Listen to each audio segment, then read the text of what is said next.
할렐루야. 아멘. 할렐루야. 아멘. 제가 목소리 커서 마이크 안 해도 될 것 같아요.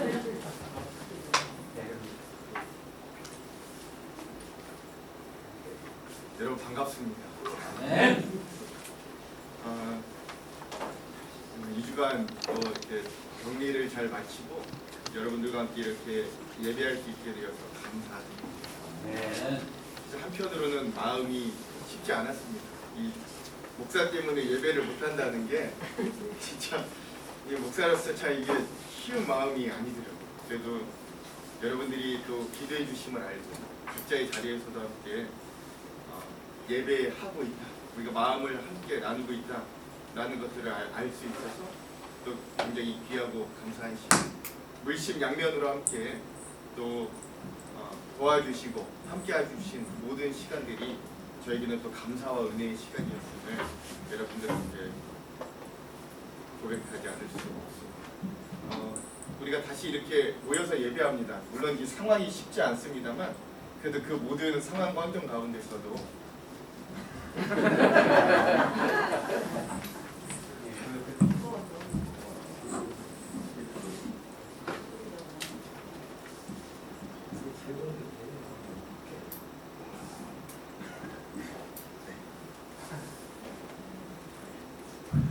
그 모든 상황 환경 가운데서도 하나님이 오늘 우리에게 주시는 귀한 은혜들이 여전히 크고 여전히 우리의 삶을 지켜주심을 기억하면서 나아갈 수 있는 귀한 은혜가 있기를 다시 한번 주님의 이름으로 축원드립니다. 아멘. 우리 옆에 있는 분들과 함께 이렇게 인사하고 말씀의 은혜 나눌게요. 나는 전능하신 하나님을 믿습니다. 한번 이렇게 인사하고 은혜 나누겠습니다. 시작. 나는 전능하신 하나님을 믿습니다.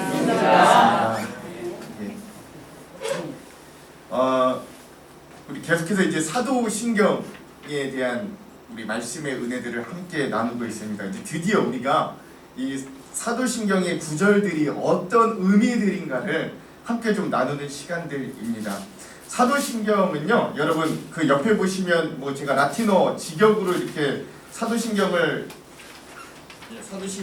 같이 번역본을 써놓긴 했는데 그 번역본을 보시면 우리 이 사도신경은 네 부분으로 우리의 고백이 나뉘어집니다. 처음에는 어떤 고백이냐면 하나님 아버지, 성부 하나님에 대한 고백이 등장합니다. 그리고 나서 그 두 번째는 성자 예수님에 대한 고백이 우리들에게 또한 고백이 되어지고 그 다음에는 성령 하나님에 대한 고백이 우리들에게 또한 주어지고 마지막으로는 교회와 구원에 대한 고백들이 우리 사도신경에서 함께 우리가 고백되어지는 한 네 부분 정도로 나눌 수 있는 그런 고백인데요. 특별히 우리 사도신경에서 첫 번째 신앙의 고백의 대상은 바로 성부 하나님에 대한 고백입니다. 여러분들 여기 1번 문제 보시면 사도신경의 첫 번째 신앙 고백의 대상은 누굽니까? 누구라고요? 성부 하나님에 대한 고백입니다. 그래서 우리가 이 성부 하나님에 대한 이 부분만 다시 한번 고백해 볼까요? 이 성부 하나님에 대한 고백. 전능하사 천지를 만드신 하나님 아버지를 내가 믿사오며, 이 부분이 성부 하나님에 대한 우리의 고백인 것입니다. 그래서 두 번째, 우리는 이 고백을 통해서 성부 하나님이 어떤 분인가를 세 가지로 알 수 있어요. 첫 번째, 성부 하나님은 어떤 하나님? 전능하시.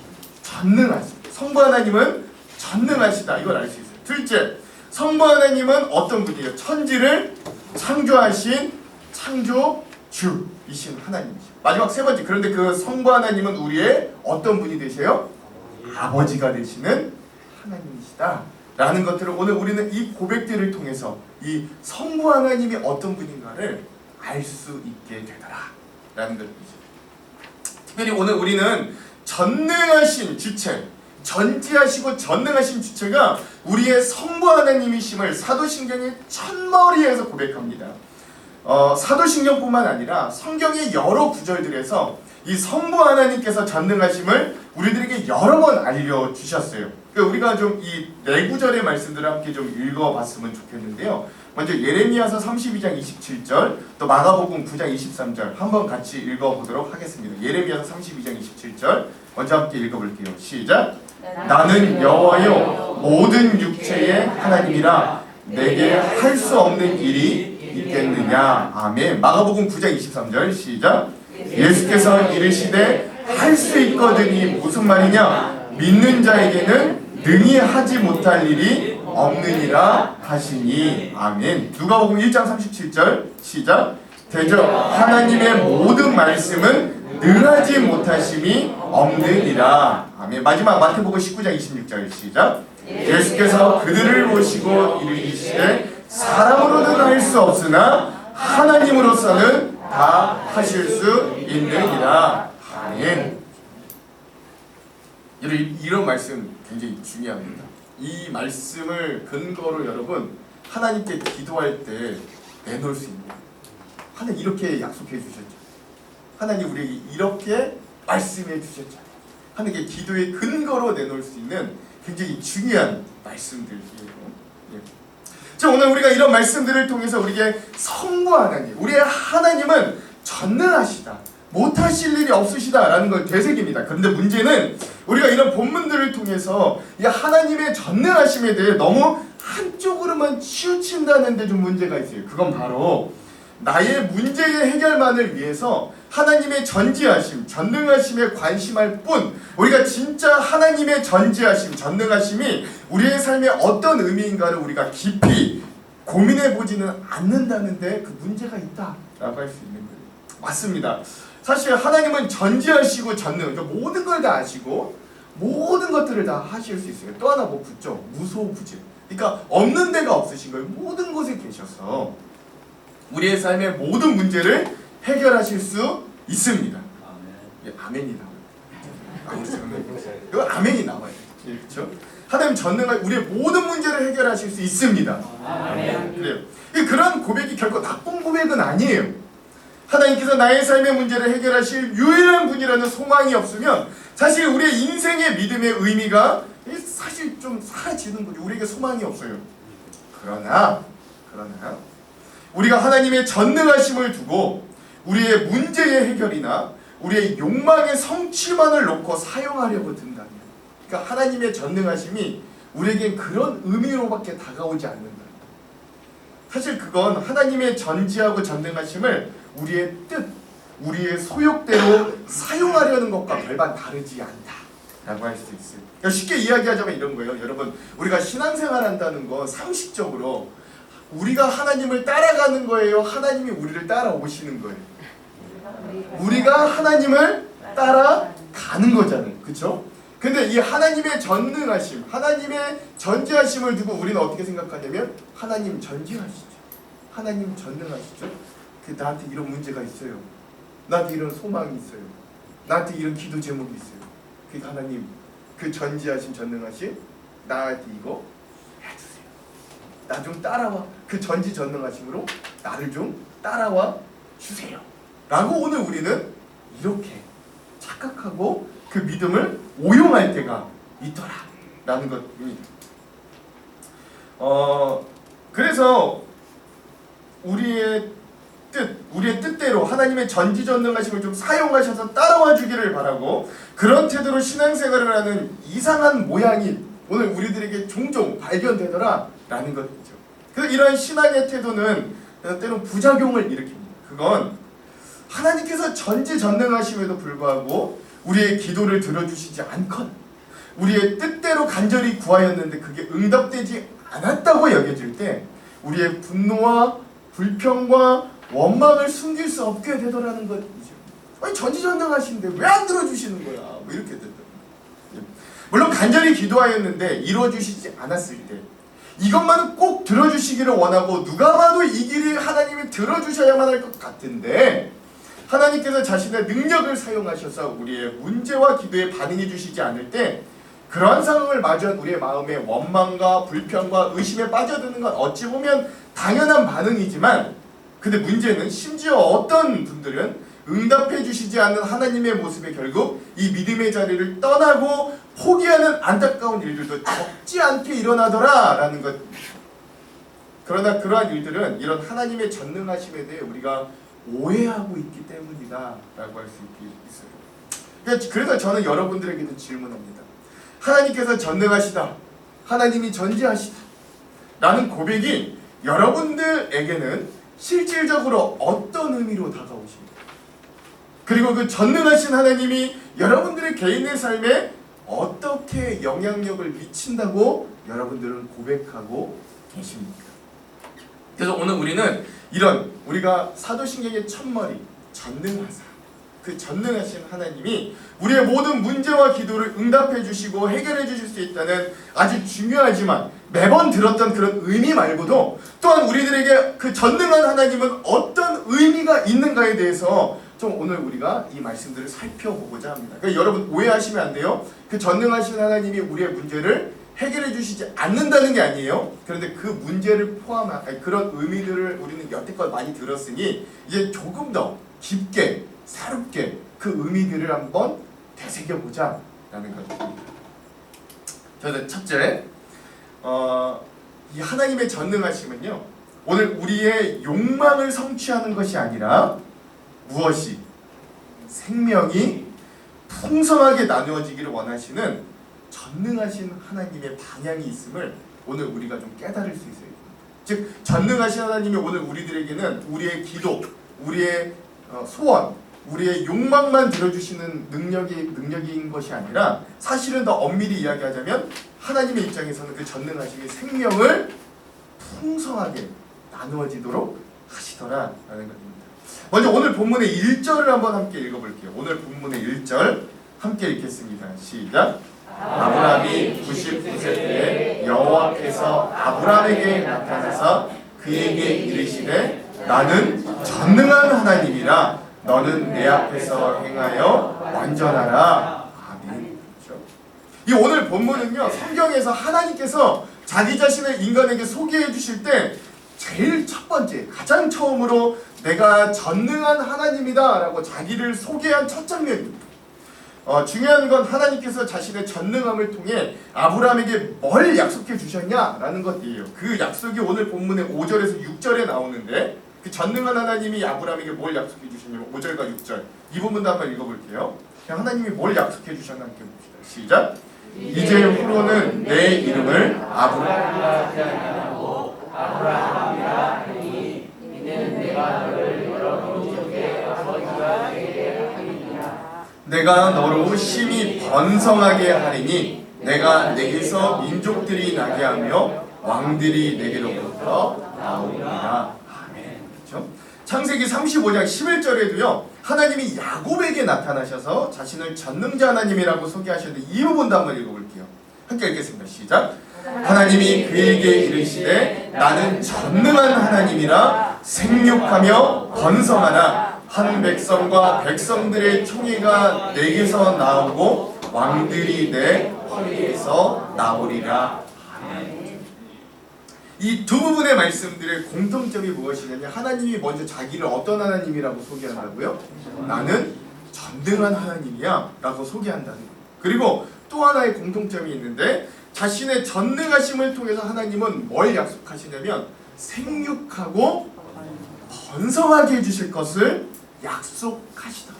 그 방향으로 자신의 전능하심을 사용하시더라 라는 것들을 오늘 우리가 기억할 수 있습니다. 즉 하나님의 전능함 곧 흠이 없고 완전하심은 아브라함과 사라의 태가 끊긴 연약함마저도 사용하셔서 생명의 태를 열어 하나님의 백성으로 번성하고 생육하도록 바꿔 주신다 라는 것에 이 방향이 있고, 또 하나 자신의 욕망에 사로잡혀 있었던 야곱이라는 이 한 사람을 사용하셔서 하나님의 구원의 역사를 이루는 백성과 총회의 아버지, 거기에서도 역시 마찬가지로 생육하고 번성케 하시는데 하나님의 전능하심을 사용하시더라 라는 것들을 오늘 우리가 발견할 수 있는 것입니다. 즉 하나님의 전능하심은 이 세상이 처음 시작되었던 창세 때부터도 잘 알 수 있는데 하나님께서는 자신의 전능하신 능력으로 이 온 세상을 창조하셨어요. 그리고 그렇게 창조된 피조물들, 즉 사람과 생명을 가진 짐승들에게 가장 먼저 하셨던 하나님의 명령이자 약속은 이런 거예요. 다 같이 창세기 1장 28절도 한번 읽어볼게요. 창세기 1장 28절 읽겠습니다. 시작. 하나님이 그들에게 복을 주시며 하나님이 그들에게 이르시되 생육하고 번성하며 땅에 충만하라. 땅을 정복하라. 바다의 물고기와 하늘의 새와 땅에 움직이는 모든 생물을 다스리라 하시니라. 아멘. 즉 전능하셔서 온 세상을 만드신 하나님께서 온 세상을 향하여 첫 번째로 하신 명령이 동물, 생명을 가진 동물과 사람에게 생육하고 번성하라 라고 하시는 축복이죠. 이 모습이야말로 하나님의 전능하신 모습을 가장 명확하게 드러내는 부분이다 라고 할 수 있는 것. 이 땅에 살고 있는 피조물들에게 생명을 주시고 또 그들로 하여금 번성하게 하시는 하나님, 그래서 그것을 복으로 누리게 하시는 분을 우리는 전능하신 하나님이다 라고 고백한다 라는 것이죠. 그래서 전능하신 하나님께서 생명을 창조하신 생명의 주인이 되시고 그 생명을 번성케 하고 생육하게 하시는 풍성한 삶의 주인이 되시더라 라는 의미를 갖습니다. 그러므로 하나님의 전능하심은 우리의 기도를 들어주시는 데 사용되는 어떤 도깨비 방망이 또는 뭐 이렇게 문지르면 나오는 지니의 요술램프 이런 따위로 사용될 것이 아니라 생육하고 번성하게 하시는 생명과 연관되어 있음을 우리가 좀 먼저 기억할 수 있어야 된다라는 것입니다. 즉 욕망의 성취가 아니라 생명을 풍성하게 하시는 그런 방향이 바로 전능하신 하나님의 방향이다라는 것들을 우리가 좀 먼저 기억할 수 있습니다. 여러분 한번 우리가 생각해 봅시다.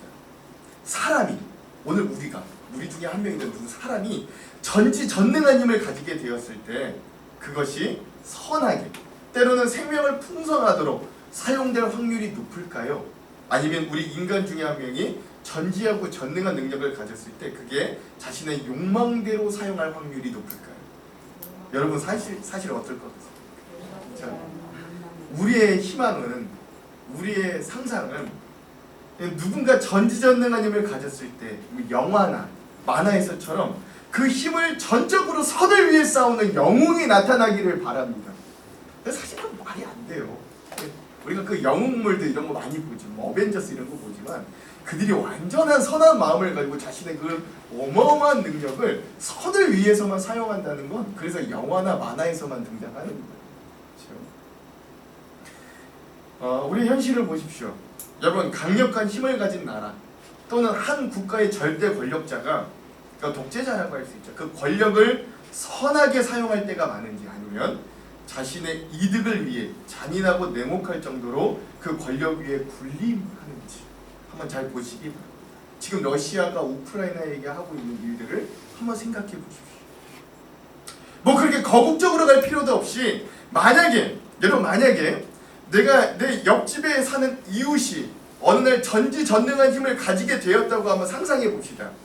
그 사실은 우리들에게 희망이 될 확률이 높을까요? 아니면 비극이 될 확률이 높을까요? 저 그렇게 상상해 보건데 그런 상황만큼 공포스러운 상황이 없더라고요. 그래서 여러분 전지하고 전능한 능력은 사실 우리 인간들에게는 그것이 내 것이 되면 악하게 내 욕망대로 변화될 것이고 그것이 남의 것이 되면 극한의 공포가 되는 것이 바로 전지하고 전능함이라 할 수 있어요. 그래서 전지전능함이라는 단어가 우리 인간들에게 주어져 이렇게 나든 다른 사람이든 그것은 사실 욕망의 극단적인 발현이라는 부정적인 의미로 퇴직될 수밖에 없습니다. 그러나 우리가 깊이 생각해 볼 건 우리가 그토록 하나님께서 전지전능하다고 고백하면서 그 하나님께서 온 인생과 우주를 다스린다라고 우리가 이야기할 때 우리의 인생과 온 우주가 경영되는 것이 뭐 우리에겐 좀 때때로는 고난과 어려움은 있어도 이 전능하신 하나님의 질서 또 하나님의 경영하심 아래 우리의 삶이 생명으로 유지되더라 라는 것들을 우리가 좀 발견할 수 있습니다. 그래서 우리는 그 전능하신 하나님은 그 전능하심을 자신의 이익과 쾌락과 욕망대로 마음대로 사용하시는 분이 아니라는 결론에 다다르게 됩니다. 그렇죠?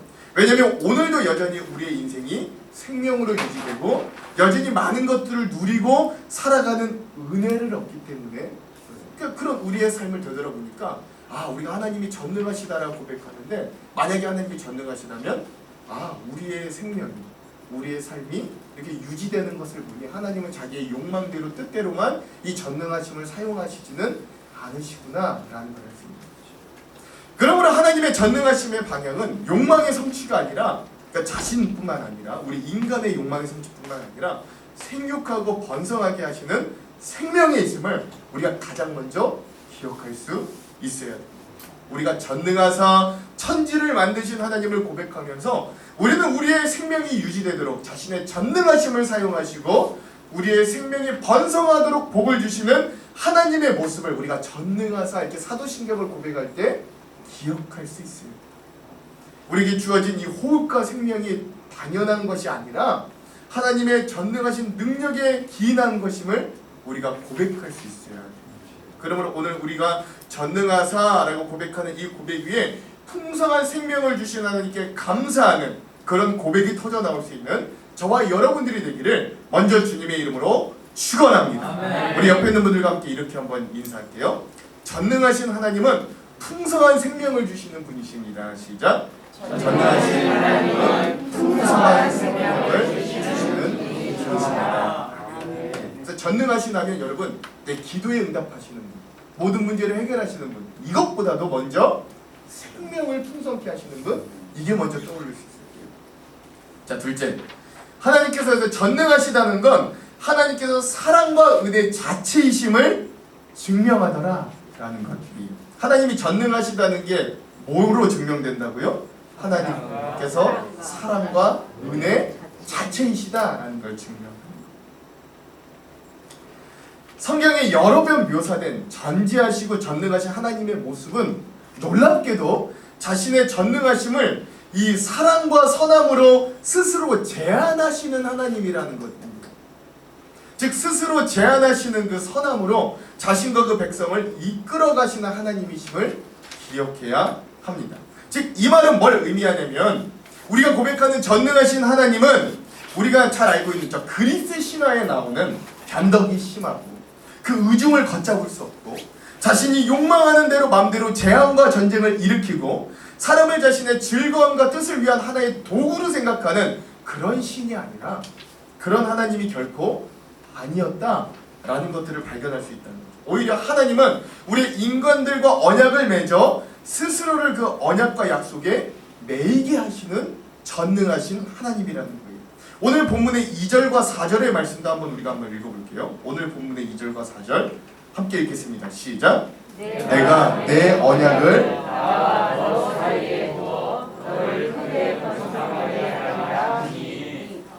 아브라함이 엎드렸더니 하나님이 또 그에게 말씀하여 이르시되 보라 내 언약이 너와 함께 있으니 너는 여러 민족의 아버지가 될지라. 아멘. 방금 읽은 말씀에서 하나님이 지금 아브라함과 뭐 하시는 거예요? 약속, 언약을 맺잖아요. 지금 하나님과 아브라함이 약속을 맺고 있잖아요. 근데 여러분 한번 생각해 보십시오. 신과 인간이 서로 언약 또는 계약을 맺는 게 사실 누가 손해일까요? 신이 손해. 여러분이 신이라면 인간과 약속하겠어요? 단 안 해요. 저 같으면 안 해요.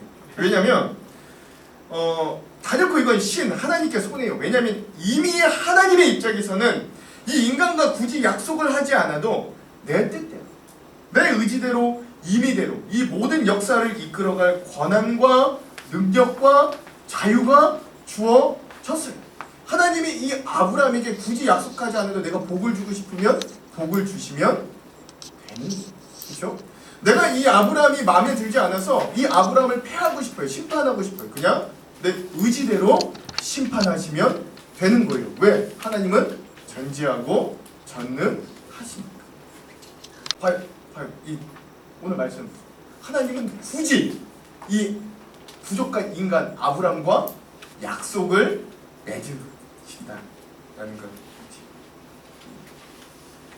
하나님은 오늘 이 본문뿐만 아니라 성경의 수많은 언약과 약속을 통해서 자기 자신을 스스로 약속에 얽매이게 하시는 것. 심지어 하나님께서는 자신의 약속을 두고 이렇게까지 말씀하시는데 다 같이 에스겔서 33장 11절도 한번 읽어볼게요. 에스겔서 33장 11절 읽겠습니다. 시작. 너는 그들에게 말하라. 주 여호와의 말씀이니라. 나의 삶을 두고 맹세하노니 나는 악인이 죽는 것을 기뻐하지 아니하고 악인이 그의 길에서 돌이켜 떠나 사는 것을 기뻐하노라. 이스라엘 족속들아 돌이키고 돌이키라. 너희 악한 길에서 떠나라. 어찌 죽고자 하느냐 하셨다 하라. 아멘. 여기서도 하나님이요 이 이스라엘 백성들과 약속을 해주시는데 심지어 하나님이 뭘 걸고 이 백성들에게 약속을 하시는 거예요?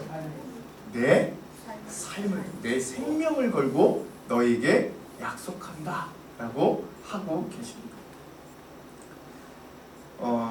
여기서 좀 우리가 이렇게 좀 잘 이해가 안 되는 부분들이 있어요. 오늘 우리 인간은 약속이라는 개념을 좀 가볍게 여기는 면이 없지 않아 있습니다. 이 약속은 물론 우리가 상황이 될 때 되도록 지키는 것이 좋지만 근데 또 우리 한편에서 어떤 마음이냐면 처음 어려울 때는 뭐 어쩔 수 없이 못 지킬 수 있는 게 또 약속인 거예요. 우리 인간들에게 약속은 그래요. 예. 그러나 하나님의 입장에선 이 약속은 전혀 다른 의미예요. 보통 사람이 맹세를 하더라도 장난으로 하지 않는 이상 잘 생명을 걸지 않습니다. 그렇죠? 여러분 영화에서도 보면 그러잖아요. 도박하다가 뭐 밑장 뺐냐 안 뺐느냐 하면서도 그때도 뭘 걸어요? 손목을 걸지 생명을 걸지는. 예. 그런데 하나님께서 피조물에 불과한 이 인간을 향해 자신의 삶, 자신의 생명을 걸고 맹세를 하고 계십니다. 이 사실이 놀라운 건 하나님은 하늘보다도 더 높으신 거예요. 온 세상에 하나님보다 높은 것이 없어요. 그러니까 하나님은 자신의 삶을, 당신의 생명을 걸고 맹세한다는 건 그보다 더 큰 맹세가 없다, 약속이 없다라는 것을 의미하죠. 우리 인간을 향하여 최고의 맹세, 약속을 하시는 겁니다. 그리고 만약 당신이 그 약속을 어기시는 나의 생명을 잃어도 좋다라고 말씀하시는 거예요.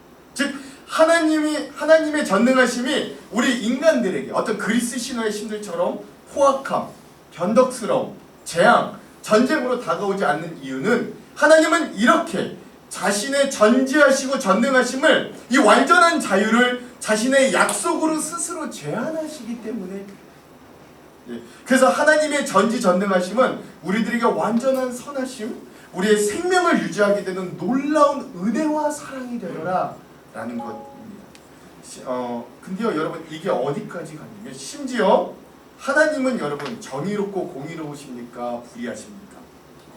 정의롭고 공의로우십니까? 하나님은 약속을 한번 하시면 끝내 지키십니까? 어기십니까? 끝내 지키십니까? 여기서 문제가 생깁니다.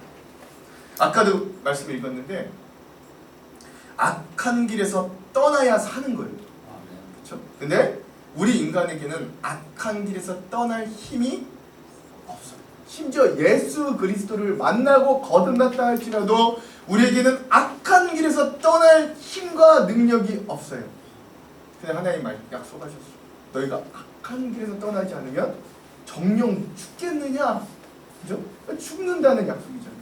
자, 하나님 약속하셨잖아요. 우리가 뭐 아무리 거듭나고 이래도 우리가 지금 죄 가운데서 전혀 떠나지를 못하고 있어요. 하나님 약속 지키셔야 되죠. 그럼 이제 어떻게 돼? 하나님이 약속을 지키시는 건 뭘 해야 됩니까? 죄의 길에 떠나지 못하는 우리를 죽이는 게 약속을 지키십니다. 그렇죠? 그게 하나님의 정의예요. 그게 하나님이 약속을 지키시는 방법이에요. 근데 문제가 하나님이 이 약속을 도저히 못 지키시는, 하나님이 이 죄인된 우리를 죽여야 되겠다, 너희 죄 가운데 너희를 심판하시겠다라고 했는 이 약속을 하나님이 도저히 못 지키시는 거예요. 그러니까 이 약속을 지키실 수 없으니까는 뭘 취하시는 거예요? 약속을 지키지 못할 때 걸으셨다. 뭘 거셨어요? 나의 생명, 나의 삶을 거셨던 걸 내놓는 거예요. 그게 어떤 사건이에요? 외아들 예수 그리스도를 통해 자기의 생명보다 더 귀한 것들을 결국엔 내놓는 거예요. 약속을 못 지키겠습니까? 얘네들과 약속한 대로 얘네들이 죄를 지어서 다 죽이는 게 내 약속을 지키는 건데 그걸 참아 못하겠으니 하나님이 자신의 삶을 두고 맹세했던 이 맹세, 그 삶을 우리들에게 주십니다.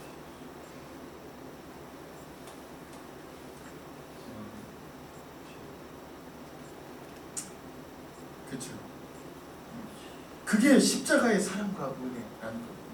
즉 하나님은 자신의 전지하고 전능하심을 자신의 이득과 즐거움대로 사용하지 않으시고 이렇게까지 스스로 제한하시고 낮추심으로 생명을 얻는데 그 전능하심을 사용하시더라라는 겁니다. 그러므로 오늘 우리가 하나님을 전능하신 하나님이라고 고백할 때 그 전능하심을 통해 우리의 생명과 삶이 유지되도록 그 능력과 지혜를 사용하시는 하나님의 사랑과 은혜. 그래서 하나님이 전능하시다 전지하시다라는 건 정말 하나님은 사랑과 은혜 자체이시구나 라는 것들을 고백할 수밖에 없다라는 것이죠. 그리고 그것이 얼마나 우리에게는 큰 은혜인가, 얼마나 큰 기적인가 라는 것들을 꼭 되새길 수 있는, 그래서 우리가 전능하사라고 고백할 때 그 하나님의 사랑과 은혜가 우리에게 가슴 깊이 다가올 수 있는 귀한 믿음의 사람들이 되시길 주님의 이름으로 축원드립니다. 아멘. 우리 옆에 있는 분들과 함께 이렇게 한번 인사할게요. 우리는 하나님의 전능하신 사랑과 은혜로 여태껏 살아갑니다. 시작. 우리는 하나님의 전능하신 사랑과 은혜로 여태껏 살아갑니다. 여러분, 하나님의 전능하심에 이런 깊은 은혜가 있다는 게 굉장히 놀랍죠. 저도 준비하면서 굉장히 놀랐어요. 마지막 세 번째, 전능하신 하나님의 능력은 뭘에서 뭘 이루심으로 나타나요? 합력하여 선을 이루심으로 나타나는 겁니다. 그래서 하나님이 자신의 전능하심을 스스로 제한하시고 생명을 풍성케 하시고 온전한 선하심으로 우리를 이끌어 주시지만, 그런데 오늘 우리가 그럼에도 불구하고 하나님의 전능하심에 대해 착각하지 말아야 될 것은 하나님의 전능하심의 범위에는 이런 생명과 선하심뿐만 아니라 심지어 어둠, 악함, 죄악, 심지어 사단의 활동까지도 포함되어 있다라는 것들을 우리가 잊어서는 안 됩니다. 어떤 목사님들은요, 하나님께서 못하시는 것들이 있다고 이야기합니다. 얘기를 들어보면 심정적으로는 이해가 갑니다. 하나님은 거짓말 못하시고요, 못해요. 불법을 못 저지르시고요, 부당한 심판을 못하신다고 이야기합니다. 그러니까 왜 그렇게 말씀하시는지 이해가 됩니다만, 그러나 이건 표현상 정확히 틀렸습니다. 하나님께서는 못하시는 게 아니라 안 하시는 것 뿐입니다. 왜냐하면 하나님께서 자신의 의지적으로 추구하시는 방향이 선한 방향이시기 때문에. 그러나 그렇다고 하나님께서 하나님의 반대편에 있는 거짓말, 불법, 부당한 심판 등을 컨트롤하지 못하시는 건 결코 아닙니다. 오히려 하나님의 전능하심은 선하신 것뿐만 아니라 때론 악함, 때론 사단의 활동까지도 사용하셔서 하나님의 뜻을 이루어 가시는 진정 전능하신 하나님이라는 걸 우리가 잊어서는 안 되는 거예요. 한 예를 이야기해 볼까요? 여러분, 우리가 성경 읽다 보면 출애굽 있죠. 출애굽기를 읽다 보면 그 역사를 한번 기억해 봅시다. 하나님이 자신의 백성을 애굽에서 구원하시기 위해 선하신 방법으로 누구를 예비하세요? 모세라는 인물을 하나님이 준비하시고 예비하시면서 하나님의 선한 일꾼으로 사용하십니다. 여기도 하나님의 전능하심이 포함됐겠죠.